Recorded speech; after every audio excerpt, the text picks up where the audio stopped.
A, super useful, indispensable even in the French language. A tiny little French word which I'm sure you have been using a lot already. And this is when using this little word that French learners make one of the most common mistakes in French. It's actually a rather cute mistake, but a mistake nonetheless. So today we are going to talk this through so you never have to make this mistake again. Are you ready? So welcome here, leave your day behind and let's go. Let's learn some French. Bonjour and welcome to French avec Ingrid, a channel where I help you learn French in small and easy steps. A, une préposition, un petit mot avec lequel il est très facile de faire une des erreurs les plus fréquentes en français. De ne pas faire la contraction quand elle est absolument nécessaire. Je vais à le marché à la place de je vais au marché. Une petite erreur, pas très grave, on pourra vous comprendre, mais ça reste incorrect. Et surtout, c'est une petite erreur qui est vraiment très facile à corriger. Et en plus, cette petite correction, elle va vous aider à sonner tellement plus français, tellement facilement. Allez, on revoit les règles pour vous aider à ne plus faire cette erreur. On va peut-être commencer par un petit retour aux sources. Vous savez déjà bien sûr que A et A sont deux mots vraiment très différents.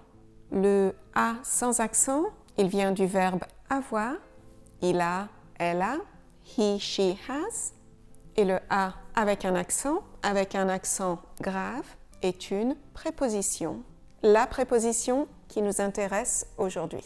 Un tout petit mot de liaison qui veut dire bien des choses et qui est utilisé de maintes façons. Son utilisation la plus répandue et celle que vous connaissez sans doute déjà, c'est pour indiquer une location ou une destination. Je vais à la gare, I am going to the station, ou je suis à la gare, I am at the station. Mais selon le contexte, selon l'utilisation qu'on en fait, il peut aussi se traduire par in, away, for, with, by or even of. Nous habitons à Paris.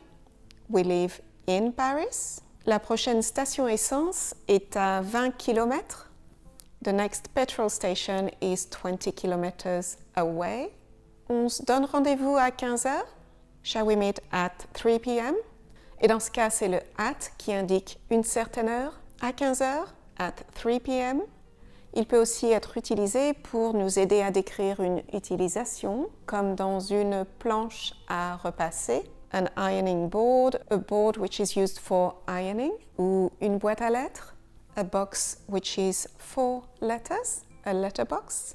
On vend des fruits au kilo, fruits that are sold by the kilo. Et ça peut aussi représenter l'apostrophe S en anglais qui dénote une possession. Ce manteau, il est à Sylvain. It is Sylvain's coat. Il peut s'utiliser avec un verbe et dans bien d'autres expressions. À vendre, à boire, à vélo, à demain, à plus tard. Bref, vous voyez, c'est un mot qui s'invite partout. Et pour cet épisode, ce qui nous intéresse, c'est l'utilisation du « à » dans son sens le plus pur. To or at. Je vais à la gare. I'm going to the station. Ou je suis à la gare. I am at the station. Et en particulier, son utilisation suivie d'un article défini. Je vais à la gare. À la. Puisque c'est ici que dans certains cas, et dans certains cas seulement, on fait une contraction. Alors, un article défini, c'est quoi? Un article défini, en anglais, ça se traduit par the.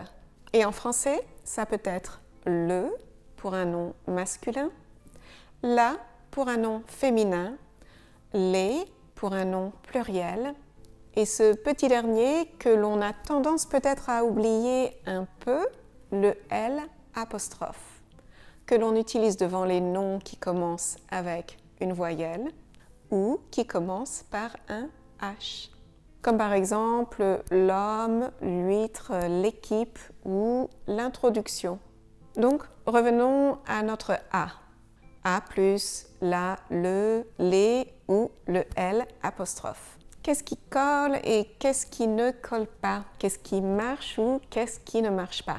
Je ne sais pas vous, mais moi je retiens toujours plus facilement ce que je ne dois pas faire plutôt que ce que je dois faire. Alors, écoutez bien. À le, aller, ça n'existe pas. Vous n'entendrez jamais à le ou à les. Ça n'existe tout simplement pas. Ce que vous entendrez, ce qui reste comme tel, c'est à la maison, à la piscine. Ce chien appartient à la personne là-bas. This dog belongs to that person over there. Et vous entendrez aussi à l'école, à l'hôpital. Elle a parlé à l'homme qui travaille dans ce magasin. Donc, avec tous les noms féminins, la maison, la piscine, la personne, ou les noms qui commencent par une voyelle ou un H, l'école, l'homme, l'hôpital, on ne change rien.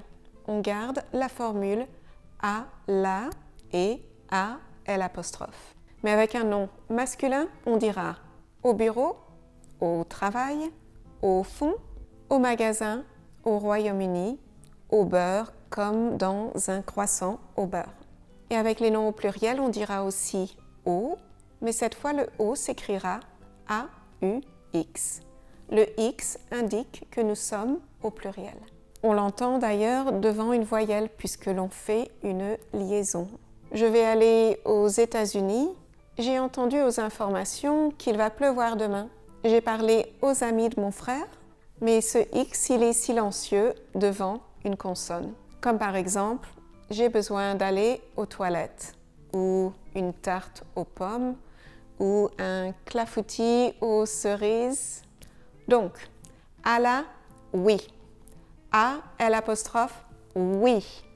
À le, non, on dit au. Aller, non, on dit au. Et si on mettait ça en pratique avec un tout petit exercice un peu amusant?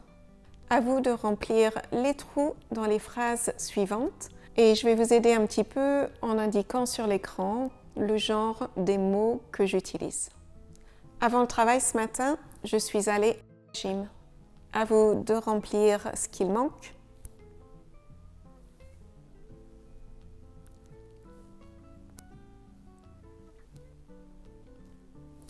Avant le travail ce matin, je suis allée à la gym. Demande enfant de venir manger. À votre tour.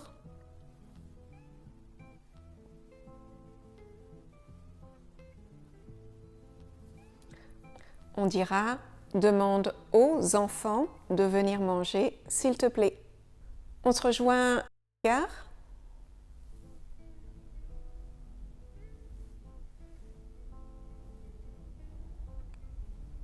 On dira on se rejoint à la gare, puisque gare, c'est un mot féminin.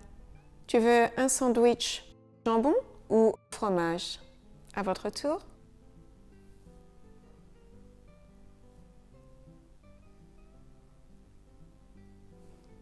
Vous l'aurez sans doute deviné, on dira tu voudras un sandwich au jambon ou au fromage. Jambon et fromage sont tous deux masculins. Voilà, comment vous en êtes-vous sortis? Je pense que ça aura été un épisode intéressant et utile pour tout le monde, même ceux d'entre vous qui connaissiez déjà cette règle. C'est toujours très utile dans une langue de se rafraîchir la mémoire. Si vous voulez regarder un autre épisode, pourquoi ne pas regarder l'épisode où l'on apprend à utiliser le petit mot français « on ». Encore une fois, un tout petit mot que l'on utilise très souvent en français et qui va énormément vous aider à parler comme un français. Je vous dis au revoir et à bientôt dans un autre épisode.